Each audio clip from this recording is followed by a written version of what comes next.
الحمد لله رب العالمين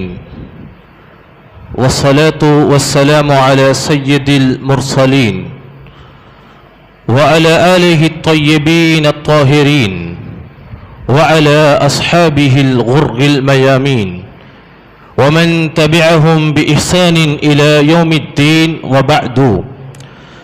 فأعوذ بالله من الشيطان الرجيم بسم الله الرحمن الرحيم لتجدن أشد الناس عداوة للذين آمنوا اليهود والذين أشركوا ولتجدن أقربهم مودة للذين آمنوا الذين قالوا إنا نصارى ذلك بأن منهم قسيسين ورهبانا وأنهم لا يستكبرون وقال تعالى لقد أخذنا ميثاق بني إسرائيل وأرسلنا إليهم رسلا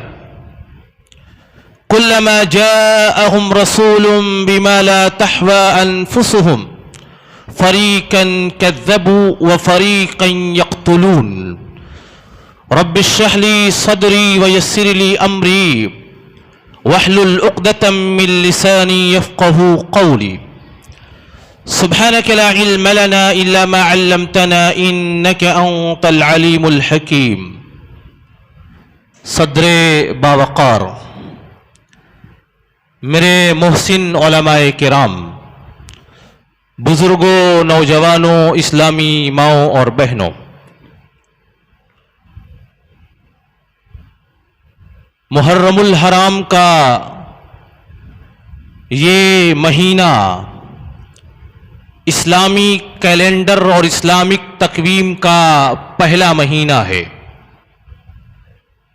اللہ تعالیٰ نے قرآن مجید میں اور نبی پاک جناب محمد الرسول اللہ صلی اللہ علیہ وسلم نے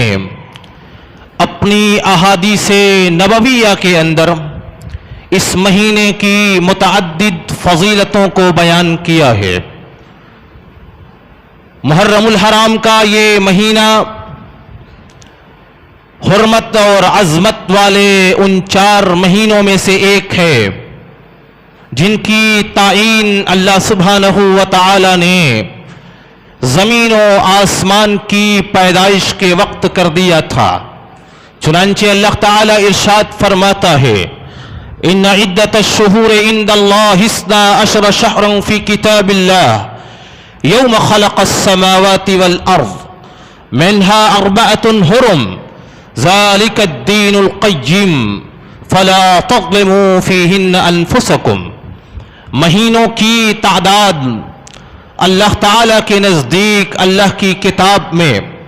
اسی دن طے کر دی گئی تھی جس دن زمین و آسمان کو پیدا کیا گیا، اور مہینوں کی تعداد اللہ کے نزدیک 12 متعین کی گئی۔ منہا 4 حرم، ان میں سے 4 مہینے حرمت کے ہیں۔ فلا تظلموا فیہن انفسکم، لہذا ان حرمت والے مہینوں کے اندر تم اپنے نفسوں پر ظلم اور قتل و قتال، جنگ و جدال نہ کیا کرو۔ وہ حرمت کے 4 مہینے کون سے ہیں؟ اللہ تعالیٰ نے اس کی تعین قرآن مجید کے اندر نہیں کی ہے، لیکن نبی مکرم جناب محمد الرسول اللہ صلی اللہ علیہ وسلم نے اپنی حدیث پاک میں حرمت کے ان 4 مہینوں کی تعین کرتے ہوئے ارشاد فرمایا، حجۃ الوداع کی مناسبت سے میدان عرفات میں ذی الحجہ کی 9 تاریخ سن 10 ہجری جمعہ کا روز آپ نے صحابہ کرام کو ایک خطبہ دیا۔ صحیح البخاری جلد اول اور صحیح مسلم کی یہ روایت، حدیث کے راوی حضرت ابو بکر رضی اللہ تعالی عنہ فرماتے ہیں نبی مکرم صلی اللہ علیہ وسلم نے ارشاد فرمایا ان الزمان قد استدار كهيئته يوم خلق السماوات والارض السنة 12 شهرا منها 4 حرم ذو القعدة وذو الحجة والمحرم ورجب مضر الذي بين جمادى وشعبان۔ آپ نے کہا کہ آج کے دن، آج کی تاریخ میں زمانہ گھوم گھما کر کے اپنی اسی حالت و کنڈیشن میں آ چکا ہے جس حالت میں اللہ تعالی نے زمین و آسمان کو پیدا کیا تھا. اب دوبارہ کیلنڈر یہاں سے ریپیٹ ہونا شروع ہوگا. اس کے بعد آپ نے فرمایا مہینے 12 ہیں, لیکن ان میں سے 4 مہینے حرمت کے ہیں. ذوالقعدہ کا مہینہ, ذوالحجہ کا مہینہ, محرم الحرام کا یہ مہینہ, اور رجب کا وہ مہینہ الذی بین جمادی و شعبان, جو جمادی الثانی اور شعبان کے درمیان پڑتا ہے, جس کو مضر والے رجب مانتے ہیں. رجب کا وہ مہینہ حرمت والے مہینوں میں سے ایک ہے. نبی پاک صلی اللہ علیہ وسلم نے اپنے اس حدیث پاک میں جہاں ایک طرف محرم کو حرمت کا مہینہ قرار دیا, وہیں پر یہ بات بھی بیان فرمائی آج کی تاریخ سے زمانہ گھوم گھما کر کے اپنے اسی کنڈیشن پر آ چکا ہے جس حالت و کنڈیشن میں اللہ نے زمین و آسمان کو پیدا کیا تھا. مطلب یہ ہے کہ جو قمری سال ہے وہ اپنا دور کبیر مکمل کر چکا ہے. شیخ صفی الرحمن مبارک پوری رحمت اللہ علیہ نے صحیح مسلم کی شرح منت المنعم میں اس حدیث کی شرح کرتے ہوئے لکھا ہے کہ قمری سال 210 سالوں کے بعد اپنا دور کبیر بڑی گردش کو مکمل کرتا ہے, اور جب قمری سال اپنی بڑی گردش کو 210 سالوں میں مکمل کرتا ہے تو کیلنڈر من وعن دوبارہ ریپیٹ ہونا شروع ہوتا ہے. 210 سال پہلے جس مہینے میں جتنے دن واقع ہوئے تھے, اور 210 سال پہلے جس تاریخ سے رمضان شروع ہوا تھا, جس دن سے رمضان شروع ہوا, 210 سال پہلے جس دن عید الفطر واقع ہوئی, 210 سال پہلے جس دن عید الاضحیٰ واقع ہوئی, تمام ایام بالکل من وعن اپنی تاریخوں کے ساتھ میچ ہونا شروع ہو جائیں گے. بالکل ٹھیک 210 سالوں کے بعد پوری طریقے سے مکمل طریقے سے وہی کیلنڈر ریپیٹ ہوگا, وہی ایام وہی انہی تاریخوں میں پڑیں گے جو 210 سال پہلے کیلنڈر چل رہا تھا. پورا کیلنڈر ریپیٹ ہوگا. اسی لیے نبی مکرم نے کہا زمانہ گھوم گھما کر کے آج کی تاریخ میں اسی حالت و کنڈیشن پر آ چکا ہے, اور کیلنڈر مکمل ہو چکا ہے. اب کیلنڈر یہاں سے 210 سال مکمل کرنے کے بعد کیلنڈر دوبارہ ریپیٹ ہوگا. بہرحال محرم کا یہ مہینہ نبی پاک نے جہاں ایک طرف حرمت والا مہینہ قرار دیا, وہیں پر حدیث پاک میں نبی کائنات صلی اللہ علیہ وسلم نے اسے اللہ کا مہینہ بتلایا. چنانچہ صحیح مسلم کی ایک روایت, حدیث کے راوی حضرت ابو ہریرہ رضی اللہ تعالی عنہ فرماتے ہیں نبی مکرم صلی اللہ علیہ وسلم نے ارشاد فرمایا, افضل الصیام بعد رمضان شہر اللہ المحرم. رمضان المبارک کے فرض روزوں کے بعد اگر کوئی نفلی روزہ اللہ کے نزدیک محبوب ہے تو وہ اللہ کے مہینے محرم الحرام کا مہینہ جس کے روزے اللہ کے نزدیک سب سے زیادہ محبوب ہیں. اس حدیث میں نبی پاک نے محرم کو شہر اللہ کہا ہے, اللہ کا مہینہ کہا, اور رمضان کے بعد محرم کے روزے کو سب سے افضل روزہ قرار دیا ہے. نبی کائنات جناب محمد الرسول اللہ کی ایک حدیث جس کو امام بخاری نے صحیح البخاری میں حضرت عبداللہ ابن عباس رضی اللہ تعالی عنہ سے نقل کیا ہے, فرماتے ہیں محرم الحرام کا یہ مہینہ اور عاشورہ کی 10 تاریخ کو ذالک یوم نجی اللہ موسیٰ وبنی اسرائیل من فرعون, یہ وہ تاریخ ہے, یہ وہ مہینہ ہے جس دن اللہ تعالیٰ نے حضرت موسیٰ کو, ان کی قوم بنو اسرائیل کو فرعون کے ظلم سے, اس کے چنگل سے آزاد کرایا تھا. وَأَغْرَقَ آلَ فِرْعَوْنَ, اور فرعون کو, اس کی آل کو, اس کے لشکر کو دریا میں غرقاب کر دیا تھا. بہرحال یہ حرمت کا مہینہ, یہ عظمت کا مہینہ, یہ اللہ کا مہینہ, یہ فضیلتوں کا مہینہ ہے. لیکن افسوس یہ ہے کہ امت کا ایک بڑا طبقہ اس مہینے میں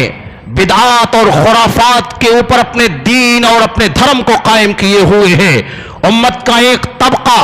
اس مہینے میں شہادت حسین کے نام پر طرح طرح کی بدعات اور خرافات کو ایجاد کرتا ہے. امت کا ایک طبقہ اس مہینے میں اسلاف امت کو شہادت حسین کی آر لے کر کے امت کے اسلاف کو صحابہ کرام رضوان اللہ علیہم اجمعین جیسی نفوس قدسیہ کے اوپر تبرہ کرتا ہے، انہیں گالیوں سے نوازتا ہے، ان کی ذات پر، ان کے ایمان کے اوپر، ان کی صحابیت پر طعن و تشنیع کرتا ہے۔ وہ صحابہ کرام جو قرآن کے اولین مخاطب یا ایھا الذین آمنوا کے سب سے پہلے مخاطبین، وہ صحابہ کرام جنہوں نے قرآنی آیات کے اوپر سب سے پہلے عمل کیا، وہ صحابہ کرام جو قرآن کے اولین حاملین اور اولین عاملین، وہ صحابہ جو قرآن کے اولین حافظ اور اولین قراء، وہ صحابہ جنہوں نے سب سے پہلے قرآن کو اپنے سینوں میں بسایا، وہ صحابہ جنہوں نے احادیث نبویہ کو سب سے پہلے اپنے سینوں میں حفظ کیا اور امت تک پہنچانے کی ذمہ داری لی، وہ صحابہ جو حدیث کے اولین حاملین و عاملین، وہ صحابہ کرام رضوان اللہ علیہم اجمعین جن کا انتخاب اللہ تعالیٰ نے دور نبوی اور عہد نبوی کے لیے کیا اور اسی دور میں پیدا کیا۔ مسند احمد کی ایک روایت اور حدیث کے راوی حضرت عبداللہ ابن مسعود رضی اللہ تعالی عنہ، حضرت عبداللہ ابن مسعود فرماتے ہیں اللہ تعالیٰ نے جب انسانیت کو پیدا کرنے کا اور انسانوں کو اس زمین پر بسانے کا ارادہ کیا تو سب سے پہلے تمام انسان کے قلوب و اذہان کا امتحان لیا، جس کے بارے میں قرآن کہتا ہے اولئک الذین امتحن اللہ قلوبہم، یہ وہ نفوس قدسیہ ہیں جن کے قلوب و اذہان کا، جن کے تقوی اور ایمان کا، جن کے تقوی اور طہارت کا اللہ نے امتحان لیا تھا۔ اور نبی پاک فرماتے ہیں جب اللہ تعالیٰ نے انسانوں کو پیدا کرنے کا ارادہ کیا، ان اللہ نظر فی قلوب العباد، اللہ تعالیٰ نے تمام لوگوں کے دلوں کو جانچا اور پرکھا، فوجد قلب محمد خیر قلوب العباد، تمام انسانوں میں محمد عربی کے دل کو سب سے زیادہ متقی اور پرہیزگار پایا، فاختارہ لنفسہ فافتأسہ برسالتہ، اللہ تعالیٰ نے ان کو اپنے رسالت کے لیے، اپنی نبوت کے لیے آخر الانبیاء کے طور پر چن لیا۔ ثم نظر فی قلوب العباد، پھر اللہ تعالیٰ نے دوبارہ تمام انسانوں کے قلوب کا جائزہ لیا اور جائزہ لینے کے بعد فوجد قلوب اصحابہ خیر قلوب العباد فجعلہم وزراء نبیہ، نبی مکرم کے صحابہ کرام کے دل کو سب سے بہترین پایا، سب سے بہترین دلوں کا انتخاب کیا، فجعلہم وزراء نبیہ، اور ان کو اپنے نبی کا وزیر، اپنے نبی کا معاون، اپنے نبی کا ناصر، نصرت اور مددگار بنا کر کے اس دنیا میں پیدا کیا۔ صحابہ کرام کی ذات دور نبوی میں پیدا ہونے والی کوئی اتفاقی ذات نہیں تھی، بلکہ یہ اللہ کا انتخاب تھا۔ اللہ تعالیٰ نے ان صحابہ کرام کو نبی کائنات کی نصرت اور معاونت کے لیے انتخاب کر کے پیدا کیا تھا۔ ایسے نفوس قدسیہ کو شہادت حسین کے قصوں اور کہانیوں میں آڑ بنا کر کے بڑے بڑے کبار صحابہ کرام کی صحابیت پر بلکہ ان کے ایمان کے اوپر شک کیا جاتا ہے اور ان کے اوپر تبرہ کیا جاتا ہے۔ آئیے تاریخ کے حوالوں سے میں آپ کو بتلاؤں امت کے اسلاف کے قاتل کون تھے۔ حضرت حسین رضی اللہ تعالی عنہ کو کربلا کے میدان میں بلا کر کے شہید کرنے والے کون تھے۔ آئیے میں آپ کو بتلاؤں کہ انبیاء کرام کے قاتل کون، میں آپ کو بتلاؤں کہ صحابہ کرام کے خون سے اپنے دامن کو داغدار کرنے والے، اپنے ہاتھوں کو رنگین کرنے والے کون تھے۔ قرآن مجید کے اندر اللہ سبحانہ و تعالی نے ایک قوم کا بار بار تذکرہ کیا ہے، بنو اسرائیل کا۔ اللہ تعالیٰ نے بنو اسرائیل کے اندر سب سے زیادہ انبیاء کرام کو مبعوث کیا، اور یہ وہ بنو اسرائیل وہ قوم جس نے سب سے زیادہ انسانیت کو پریشان کیا، جس نے اللہ کی نافرمانی کی، جس نے تورات میں تحریف کیا، جس نے امت کے اسلاف انبیاء کرام کے خونوں سے اپنے دامن کو داغدار کیا، وہ یہود، وہ بنو اسرائیل، ان کے بارے میں قرآن کہتا ہے لَتَجِدَنَّ أَشَدَّ النَّاسِ عَدَاوَةً لِلَّذِينَ آمَنُوا الْيَهُودَ وَالَّذِينَ أَشْرَكُوا، اے نبی کائنات صلی اللہ علیہ وسلم، آپ مومنوں کے سب سے بڑے دشمن کسی کو پائیں گے تمام مذاہب کے درمیان تو وہ یہودی ہوں گے، وہ یہود ہوں گے، والذین اشرکوا، اور مشرکین ہوں گے۔ وَلَتَجِدَنَّ أَقْرَبَهُم مَّوَدَّةً لِّلَّذِينَ آمَنُوا الَّذِينَ قَالُوا إِنَّا نَصَارَىٰ، اور اہل ایمان سے محبت کرنے والے تمام مذاہب کے درمیان مسلمانوں کے معاملے میں نرم رویہ رکھنے والے وہ مذہب کے افراد ہیں جو اپنے آپ کو نصارہ کہتے ہیں. ذالک بأن منہم قسیسین ورہبانا، کیونکہ ان کے درمیان علماء ہیں جو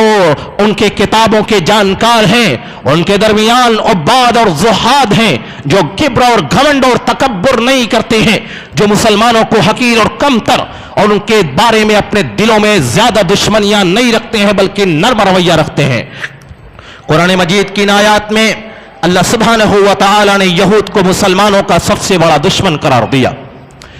یہود دراصل حضرت یعقوب علیہ السلام کی نسل کو کہا جاتا ہے. حضرت یعقوب کے بیٹوں میں ایک بیٹا یہوذا بنت یعقوب، اسی کے نام پر حضرت یعقوب کی پوری نسل کو یہود کہا جاتا ہے. بعد میں یہ دھیرے دھیرے اسلام سے الگ ہو کر کے ایک مذہب کی صورت اختیار کر لیا جسے یہودیت کہا جاتا ہے. یہود کو قرآن مجید میں بار بار بنو اسرائیل کہا گیا کیونکہ حضرت یعقوب علیہ السلام کا لقب اسرائیل تھا، اور حضرت یعقوب کے بیٹوں کو، ان کی نسلوں کو بنو اسرائیل کہا جاتا ہے. یہ وہ قوم ہے جو سب سے بدبخت واقع ہوئی ہے. یہ وہ قوم ہے جس کی فطرت میں مکاری ہے. یہ وہ قوم ہے کہ ان کے درمیان انبیاء کرام بھی بھیجے گئے، لیکن ان کے بدبخت لوگ وہ ہیں جنہوں نے انسانیت کا قتل عام مچایا، جنہوں نے زمین میں فتنہ برپا کیا. دنیا میں کوئی بھی فتنہ واقع ہو، اس فتنے کے اندر بالواسطہ یا بلا واسطہ آپ کو اس کے پیچھے یہودیت کھڑی نظر آئے گی. قرآن نے یہودیوں کو مسلمانوں کا سب سے بڑا دشمن قرار دیا، اور یہودیوں کی سب سے بڑی صفات قرآن نے بیان کیا. بار بار قرآن یہ اعلان کرتا ہے کہ لَقَدْ أَخَذْنَا مِيثَاقَ بَنِي إِسْرَائِيل، ہم نے بنو اسرائیل یہود سے عہد و پیمان لیا تھا، اور ان کے درمیان وَأَرْسَلْنَا إِلَيْهِمْ رُسُلًا، ہم نے ان کے درمیان رسولوں اور پیغمبروں کو بھیجا تھا. كُلَّمَا جَاءَهُمْ رَسُولٌ بِمَا لَا تَهْوَىٰ أَنفُسُهُمْ، جب بنو اسرائیل اور یہود کے درمیان کوئی پیغمبر اور رسول آتا اور ان کی خواہشات کے مخالف کوئی بات کر دیتا جو ان کی خواہش اور مرضی کے مخالف ہوتی، فریقاً کذبوا وفریقاً یقتلون، تو بعض انبیاء کرام کی تکذیب کر دی جاتی اور بعض نبیوں کو یہودیوں کی ایک جماعت کھڑی ہوتی، درپے آزار ہوتی، ان کے پیچھے پڑتی اور طرح طرح کے الزام لگا کر کے فریقاً یقتلون، انبیاء کی ایک جماعت کو یہ لوگ قتل کر دیا کرتے تھے. یہودیوں کی صفات اللہ تعالیٰ نے قرآن مجید کے اندر سورہ نساء، سورہ آل عمران نے بار بار بیان کی اور کہا یقتلون النبیین بغیر حق، یقتلون الانبیاء بغیر حق، یہ وہ لوگ ہیں جو ناحق انبیاء کرام کا قتل کرتے ہیں. چنانچہ حضرت یعقوب کی نسل بنو اسرائیل کہلائی، وہیں سے یہودیوں کی شروعات ہوئی. حضرت یعقوب کی بالکل پہلی نسل جس میں حضرت یوسف اور ان کے بھائی، جب حضرت یوسف علیہ السلام اپنے والد گرامی حضرت یعقوب کے نزدیک سب سے محبوب اور پسندیدہ ٹھہرے، بھائیوں نے کہا کہ یوسف ابا جان کے نزدیک سب سے زیادہ محبوب ہے، لہذا ابا کی محبوبیت کو حاصل کرنے کے لیے اور ان کی قربت کو حاصل کرنے کے لیے یوسف کو کنارے لگانا ہوگا. بنو اسرائیل کی وہ پہلی نسل حضرت یوسف کے خلاف سازش کرتی ہے، اور یوسف کے بھائیوں نے مل کر کے یہ پلاننگ کی. اقتلوا یوسف او اطرحوه فی غیابۃ الجب، حضرت یوسف کو یا تو قتل کر دو یا کسی کنویں کی تاریکی کے حوالے کر دو. یلتقطہ بعض السیارہ، گزرنے والے قافلے پانی تلاش کرنے کے لیے اس کنویں میں اگر نظر دوڑائیں گے اور اپنے ڈول کو ڈالیں گے اور یوسف کو نکال کر کے لے کے کسی اور علاقے میں چلے جائیں گے، اس طریقے سے حضرت یوسف سے تمہارا چھٹکارا ہو جائے گا اور تم والد گرامی کے نزدیک محبوب ٹھہرو گے. چنانچہ اس پلاننگ کے مطابق حضرت یوسف علیہ السلام کو لے کر کے وہ جنگل میں گئے، کھیل اور کود کے بہانے، سیر و تفریح کے بہانے، اور تفصیلات آپ نے سنی ہوگی، تفصیل کا یہ موقع نہیں ہے. اور حضرت یوسف علیہ السلام کو کنویں کی تاریکی میں ڈال دیا گیا، اور ڈالنے کے بعد حضرت یوسف کی قمیص میں ایک جانور کا خون لگا کر کے وجاءوا اباہم عشاء یبکون، رات کی تاریکی میں اپنے والد کے پاس روتے ہوئے آئے اور آ کر کے خون آلود قمیص دکھلائی اور کہا کہ ابا جان، ان یوسف علیہ السلام ہمارے بھائی کو بھیڑیے نے کھا لیا ہے۔ اس طریقے سے قتل حضرت یوسف کو کنویں کے حوالے ان کے بھائیوں نے کیا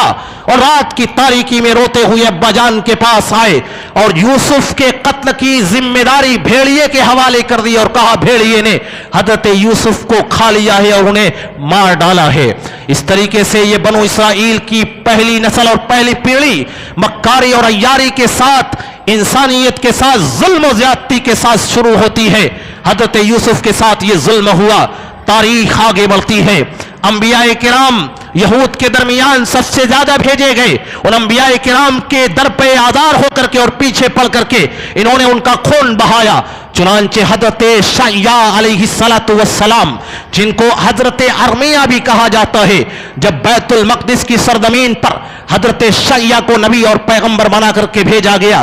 یہودیوں نے حضرت شعیاء کو قتل کیا۔ قرآن کہتا ہے وَقَضَيْنَا إِلَى بَنِي إِسْرَائِيلَ فِي الْكِتَابِ لَتُفْسِدُنَّ فِي الْأَرْضِ مَرَّتَيْنِ وَلَتَعْلُنَّ عُلُوًّا كَبِيرًا، ہم نے بنو اسرائیل کو ان کی آسمانی کتاب تورات میں یہ بتلا دیا تھا تم زمین میں فتنہ اور فساد 2 بار مچاؤ گے، وَلَتَعْلُنَّ عُلُوًّا كَبِيرًا، اور تم اہل زمین پر بہت زیادہ ظلم کرو گے۔ فَإِذَا جَاءَ وَعْدُ أُولَاهُمَا بَعَثْنَا عَلَيْكُمْ عِبَادًا لَنَا أُولِي بَأْسٍ شَدِيدٍ، جب پہلے فتنے کا دور آیا ہم نے کہہ دیا تھا کہ 2 بار تم زمین پر فتنہ مچاؤ گے، اور پہلا فتنہ مفسرین نے لکھا ہے حضرت شعیاء کا قتل۔ بیت المقدس میں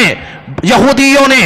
نیک اور صالحین کو قتل کرنا شروع کیا، حضرت شعیاء کو قتل کیا اور حضرت عزیر کو جیل کی سلاخوں میں ڈالا گیا۔ حضرت شعیاء کے اس قتل کے بعد قرآن کہتا ہے فَإِذَا جَاءَ وَعْدُ أُولَاهُمَا، جب پہلے فتنے کا دور آیا بنو اسرائیل نے اور یہودیوں نے حضرت شعیاء کو قتل کیا، بَعَثْنَا عَلَيْكُمْ عِبَادًا لَنَا أُولِي بَأْسٍ شَدِيدٍ، ہم نے طاقتور قوت والے اپنے ایک بندوں کو ہم نے ان کے اوپر بھیجا، فجاسو خلال الدیار، اور آ کر کے انہوں نے بنو اسرائیل کی اور بیت المقدس کی اینٹ سے اینٹ بجا دیا۔ چنانچہ اسی بات کو قرآن کہتا ہے حضرت عزیر علیہ السلام کو جب بخت نصر نے بیت المقدس کے اوپر حملہ آور ہو کر کے بیت المقدس کی عمارتوں کو تاس ناس کر کے رکھ دیا، پوری بستی کو کھنڈرات میں تبدیل کر دیا، عمارتوں کو منہدم کروا دیا، عبادت گاہوں کو گروا دیا، حضرت عزیر کو جیل کی سلاخوں سے نکالا گیا، اور اس طریقے سے بابل سے سفر کرتا ہوا وہ بخت نصر جب بیت المقدس کو تباہ و برباد کر لیتا ہے، قرآن کہتا ہے او کالذی مر علی قریۃ وہی خاویۃ علی عروشها انا یحیی ہذہ اللہ بعد موتها، یاد کیجئے اس وقت کو جبکہ حضرت عزیر جیل سے نکلنے کے بعد بستی بیت المقدس کی ایک بستی کے پاس سے گزرے تھے، انہوں نے ویران بستی کو دیکھا اور دیکھنے کے بعد کہا انا یحیی ہذہ اللہ بعد موتها، بخت نصر کی اس تباہی اور بربادی کے بعد، بیت المقدس کی اس ویرانی کے بعد آخر اللہ تعالیٰ دوبارہ اس کو کیسے آباد کرے گا۔ بڑی حیرت کے عالم میں انہوں نے کہا تھا اللہ تعالیٰ نے حضرت عزیر کے اوپر 100 سال کی موت طاری کیا اور 100 سال کے بعد دوبارہ بیت المقدس کو آباد کیا، جس کی تفصیل قرآنی آیات میں موجود ہے، میں اس تفصیل میں جانا نہیں چاہتا۔ حضرت ارمیہ کا قتل ہوا، بیت المقدس کی تباہی اور بربادی، اور حضرت ارمیہ کے اس قتل کے بعد جب حضرت زکریا علیہ السلام کا دور آتا ہے، یہودی حضرت زکریا کے پیچھے پڑتے ہیں اور حضرت زکریا کو قتل کرنے کے لیے جب یہودیوں نے دوڑایا، تاریخ کی کتابوں میں اور مفسرین نے لکھا ہے کہ ایک پیڑ نے حضرت زکریا علیہ السلام کو پناہ دیا تھا، وہ پیڑ اب 2 حصوں میں تقسیم ہو کر کے پھٹ گیا۔ حضرت زکریا اپنی جان کو بچانے کے لیے جب اس پیڑ میں داخل ہوئے، پیڑ اپنی ساخوں اور تنوں کو ملا لیتا ہے، لیکن شیطان وہیں پر موجود تھا، فَأَخَذَ بِهُدْبَةِ ثَوْبِهِ، حضرت زکریا کے کپڑے، ان کی چادر کے ایک حصے اور کونے کو پکڑ لیتا ہے اور باہر کھینچ لیتا ہے۔ اس طریقے سے باہر سے حضرت زکریا کا کپڑا نظر آتا ہے اور اندر پیڑ نے درخت نے حضرت زکریا کو پناہ دے دیا تھا۔